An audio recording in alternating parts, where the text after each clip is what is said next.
Le grand truc qui nous a agité pendant un certain temps, qui est drôle maintenant, c'était de savoir s'il était inséré dans le chromosome ou attaché au chromosome. Et attaché au chromosome, quand on a réfléchi, il n'y a pas de système d'attachement au chromosome.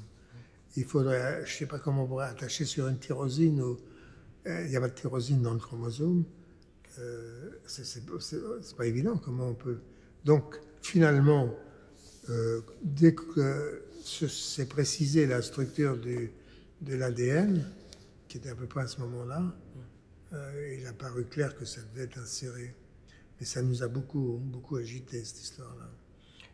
Oui, mais au fond, c'est effectivement à l'époque, on avait très peu de données sur le chromosome. Donc, au fond, un modèle d'attachement n'était pas déraisonnable. On n'avait pas d'ADN, enfin, c'était Oui. très peu. Oui. Mais l'attachement, oui, on favorisait l'attachement, mais très vite, ça nous a disparu entre les doigts. Ça. Oui, mais c'est pas grand-chose par rapport à ce que au résultat que vous avez obtenu. Oui, enfin, c'était important de savoir comment. Parce que le truc, ce qui nous a beaucoup agité à cette époque-là, c'est qu'il y avait des morceaux de chromosomes qu'on pouvait ajouter ou retrancher.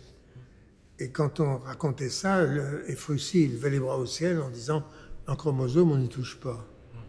Et effectivement, c'était la première truc où on a commencé à jouer avec. Jusqu'au moment où Campbell a montré que c'était un cercle et que les deux cercles, on insérait un cercle dans un autre de façon linéaire, de façon très simple.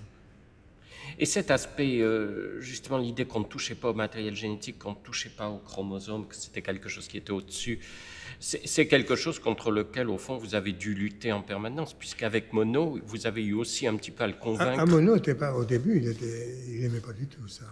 Non, c'est vrai. Il a été très vite, il s'y est mis très vite.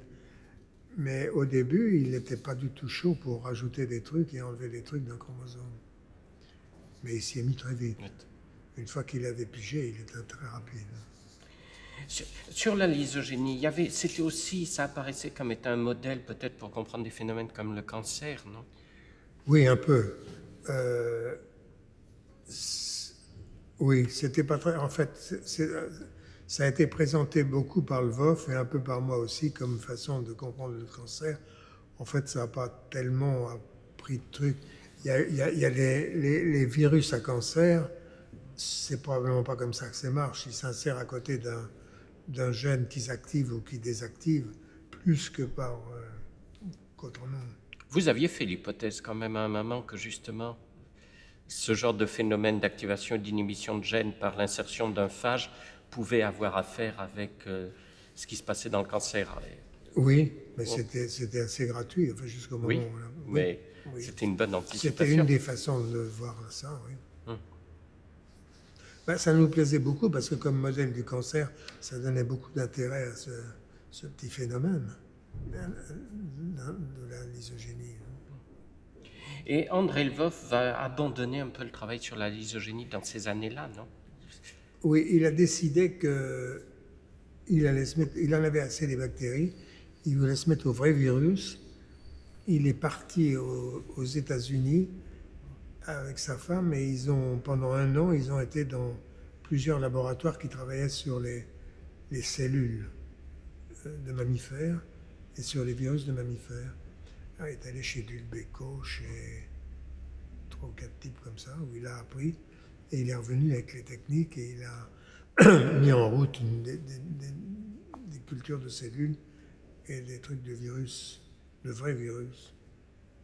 Mais c'est un moment pourtant où la lysogénie, on était un peu sur le seuil de comprendre ce que c'était, en quoi ça consistait. Donc il considérait que finalement c'était maintenant votre travail. Il vous laissait un peu... Après, oui, il a pris les virus et il nous a laissé... Oui. Mais c'était un modèle formidable. Le tout est de savoir combien c'était un vrai modèle ou pas, la lysogénie. Oui. Finalement, c'était un assez bon modèle, mais c'était pas aussi simple que la lysogénie.